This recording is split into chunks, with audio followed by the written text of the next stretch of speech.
तेल के तिलिस्म में डूब गया नितिन गडकरी का दिमाग। बना डाला ऐसा चक्रव्यूह कि बाइडेन का भी घूम गया दिमाग।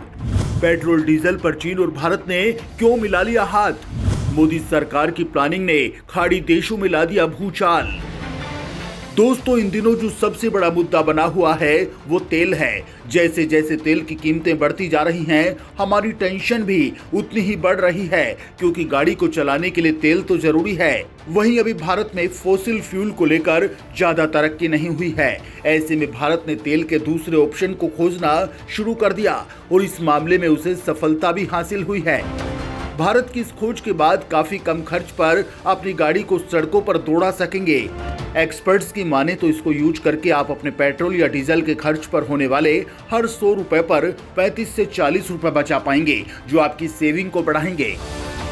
दोस्तों, जिस खोज की हम बात कर रहे हैं उसका नाम है इथेनॉल और इससे चलने वाली फ्लैश इंजन कार जिसे टोयोटा ने बनाया है। इसकी खासियत ये है कि सस्ता होने के साथ ही इको फ्रेंडली भी है। तो चलिए जानते हैं कि आखिर क्या है इसकी खासियत, कैसे ये पेट्रोल डीजल की कीमतों से आपको बचाएगी और ये तकनीक कैसे काम करेगी। तो दोस्तों, इस वीडियो को बिना स्किप किए अंत तक जरूर देखिएगा।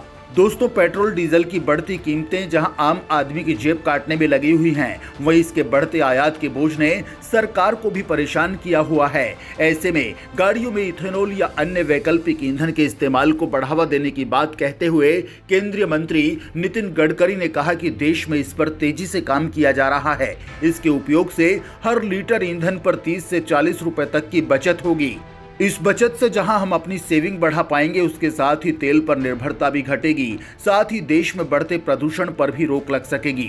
भारत के दिल्ली, मुंबई, कोलकाता जैसे शहरों में इन व्हीकल्स के कारण प्रदूषण काफी बढ़ा हुआ है। ऐसे में एक खोज और भी जरूरी हो जाती है। तो चलिए सबसे पहले जानते हैं कि आखिर ये फ्लैश इंजन क्या होता है। दोस्तों, अब तक आपने दो तरह के इंजन की गाड़ियों को यूज लिया होगा, पेट्रोल और डीजल। वहीं कुछ में सीएनजी के सिलेंडर काम में लिए जा सकते हैं, लेकिन अभी इन गाड़ियों में इंजन दो तरह से ही बनते थे। पेट्रोल और डीजल के हिसाब से ही ये इंजन डिजाइन होते थे, लेकिन फ्लैश इंजन के साथ ऐसा नहीं है। जैसा कि नाम से जाहिर हो रहा है, फ्लेक्स का मतलब फ्लेक्सिबिलिटी। कुछ ऐसा ही इस इंजन के साथ है। इस फ्लेक्स इंजन में आप अलग अलग फ्यूल डाल सकते हैं। ये खास तरीके से डिजाइन किया जा सकता है। ये एक तरह से नॉर्मल इंटरनल कंबशन इंजन है, जिसमें दो तरह के ईंधन काम में लिए जा सकते हैं और साथ ही मिक्स फ्यूल का भी इस्तेमाल किया जा सकता है। आमतौर पर गैसोलीन प्लस एथेनॉल या मेथनॉल का इस्तेमाल किया जा सकता है। इस इंजन के अलग अलग फ्यूल को असेट करने के पीछे कारण ये होता है कि इसमें फ्यूल ब्लेंडर सेंसर का इस्तेमाल किया जाता है, जो ब्लेंडिंग में फ्यूल के अनुसार खुद को एडजस्ट कर लेता है। यानी कि जब आप कोई भी फ्यूल डालते हैं और गाड़ी को इस्तेमाल करते हैं, तो ये सेंसर एथेनॉल, मेथनॉल और गैसोलीन का रेशियो और फ्यूल की अल्कोहल कंस्ट्रक्शन को रीड करता है। उसके बाद ये इलेक्ट्रॉनिक कंट्रोल मॉड्यूल को एक सिग्नल भेजता है। फिर ये कंट्रोल मॉड्यूल अलग अलग फ्यूल डिलीवरी को कंट्रोल करता है। दोस्तों, यहाँ आपके मन में सवाल आ रहा होगा कि भारत में तो पहले से दो तरह के फ्यूल को लेकर कारें बनी हुई हैं, तो फिर कार में अलग क्या है, जैसे सीएनजी और पेट्रोल की गाड़ियां पहले से ही मार्केट में है। तो दोस्तों, हम आपको बता देते हैं कि फ्लक्स इंजन इन गाड़ियों से काफी अलग है। दोस्तों, बाई फ्यूल इंजन में अलग अलग टैंक होते हैं, जबकि फ्लक्स इंजन में अलग अलग फ्यूल के लिए एक ही टैंक है। इस इंजन में आप एथेनॉल के साथ गैसोलीन का यूज कर सकते हैं और मिथेनॉल के साथ भी गैसोलीन को काम में ले सकते हैं। फिलहाल भारत में जो कार आई है उसमें एथेनॉल का इस्तेमाल किया जाता है, लेकिन दुनिया के कई देशों में बाकी के मिक्स फ्यूल का इस्तेमाल किया जाता है। इसका इस्तेमाल सबसे ज्यादा ब्राजील में किया जाता है। जानकर हैरानी होगी कि ब्राजील में करीब 40% गाड़ियां 100% एथेनॉल पर चल रही हैं। इसके साथ ही बाकी व्हीकल 24% एथेनॉल मिला ईंधन उपयोग कर रही हैं। स्वीडन और कनाडा में भी एथेनॉल पर गाड़ियां चल रही हैं। कनाडा में तो एथेनॉल के इस्तेमाल को बढ़ावा देने के लिए सरकार की तरफ से बाकायदा सब्सिडी दी जाती है। वहीं भारत की बात करें तो वो इस तरह के इंजन को इस्तेमाल करके हर साल 30,000 करोड़ रुपए की बचत कर सकता है। इसके साथ ही वो अपने यहाँ बढ़ते प्रदूषण को भी रोक सकता है। भारत अपनी जरूरत का 80% हिस्सा आयात करता है। यदि भारत में ऐसी तकनीक बढ़ती है तो इससे पेट्रोल की निर्भरता को कम किया जा सकेगा। दोस्तों, आंकड़ों के मुताबिक भारत हर साल 8 लाख करोड़ से ज्यादा रुपए इसके आयात पर खर्च करता है, जो आने वाले 5 सालों में 15 लाख करोड़ तक जा सकते हैं। वहीं अगर हम इस तकनीक पर जोर देते हैं और पेट्रोल में सिर्फ 20% एथेनॉल को मिक्स करते हैं तो भारत हर साल करीब 30,000 करोड़ रुपए की बचत कर सकता है, जो भारत के लिए बहुत बड़ी बचत है। वहीं इस तकनीक को लेकर ये कहा जा रहा है कि जब इस फ्लेक्स फ्यूल पर गाड़ियां 100% ही चलने लग जाएंगी तब ये बचत कई गुना बढ़ जाएगी। दोस्तों, आपने अब तक फ्लेक्स इंजन के बारे में जान लिया और अब इसमें यूज होने वाले एथेनॉल ईंधन के बारे में भी आपको बता देते हैं कि आखिर ये है क्या। एथेनॉल दरअसल एक तरह का अल्कोहल है जिसे वाहनों के पेट्रोल में मिलाकर गाड़ियों में फ्यूल की तरह इस्तेमाल किया जा सकता है। इसका प्रोडक्शन गन्ने की फसल से होता है, लेकिन शर्करा वाली कई अन्य फसलों से भी इसे तैयार किया जा सकता है। अब सरकार चावल और मक्के से भी इसे तैयार करने की योजना बना रही है। इसे पेट्रोल में मिलाकर 35% तक कार्बन मोनोऑक्साइड कम किया जा सकता है। साथ ही इससे सल्फर डाइऑक्साइड को भी तैयार किया जा सकता है। इसके अलावा एथेनॉल हाइड्रोकार्बन के उत्सर्जन को भी कम करता है। एथेनॉल में 35% ऑक्सीजन होता है। एथेनॉल इको फ्रेंडली फ्यूल है और पर्यावरण के खतरों से सुरक्षित रखता है। इसकी लागत भी काफी कम है और ऑक्टेन नंबर ज्यादा। ये एमटीबीई जैसे खतरनाक फ्यूल के लिए एक विकल्प के तौर पर काम करता है।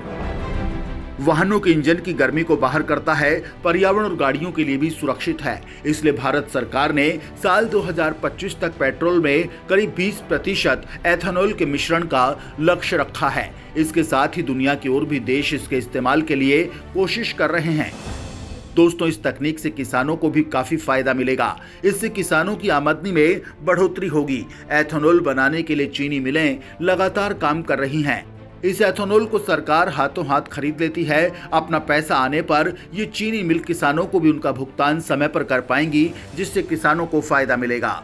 दोस्तों, भारत सरकार ने अगले 2 से 3 साल में पेट्रोल में 20% एथेनॉल मिलाकर बेचने का लक्ष्य रखा है। इससे देश को महंगे तेल आयात पर निर्भर कम करने में मदद मिलेगी। साथ ही जो बचत होगी वो देश के विकास में काम आएगी। वहीं अगर एथेनॉल का प्रोडक्शन पर्याप्त मात्रा में होता है तो पेट्रोलियम मंत्रालय के अनुसार तेल कंपनियां 20% एथेनॉल के मिश्रण के साथ ही पेट्रोल बेच सकेंगी।